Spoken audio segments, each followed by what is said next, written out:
నమస్కారం.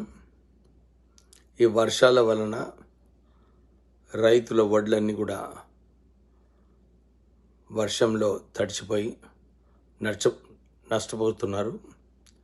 నేను కలెక్టర్ పెద్దపల్లితో మాట్లాడి ప్రత్యేకంగా వడ్లు ఏదైతే చెన్నూరు నియోజకవర్గంలో ఎక్కువగా ఉన్నాయో అవి పెద్దపల్లి రైస్ మిల్లర్స్ని వారి యాక్సెప్ట్ చేయాలని చెప్పి వారితో మాట్లాడి మళ్ళీ ఈరోజు చాలా లారీలు అక్కడ పెద్దపల్లిలో అక్కడ హెల్డప్ అయిపోయి ఉన్నాయని చెప్పి వార్తలు వచ్చిన తర్వాత వారితో మాట్లాడి మంత్రి శ్రీధర్ బాబుతో కూడా మాట్లాడి ఈ సమస్యను పరిష్కరించాలి, తొందరగా అన్లోడ్ చేయాలని చెప్పి అందరితో మాట్లాడడం జరిగింది.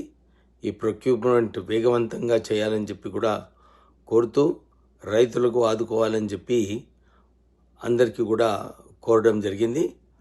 అతి త్వరలోనే ఈ సమస్యని పరిష్కరించే దారిలోనే ఉన్నాము. రాష్ట్ర ప్రభుత్వము, ముఖ్యమంత్రి గారు ఆల్రెడీ మాట ఇచ్చారు. ఎక్కడైతే వడ్లు ఇంకా మామిడి తోటలు అవన్నీ కూడా నష్టపోయాయో మీ అందరికీ కంపెన్సేషన్ ఇచ్చే అవసరం ఉన్నది.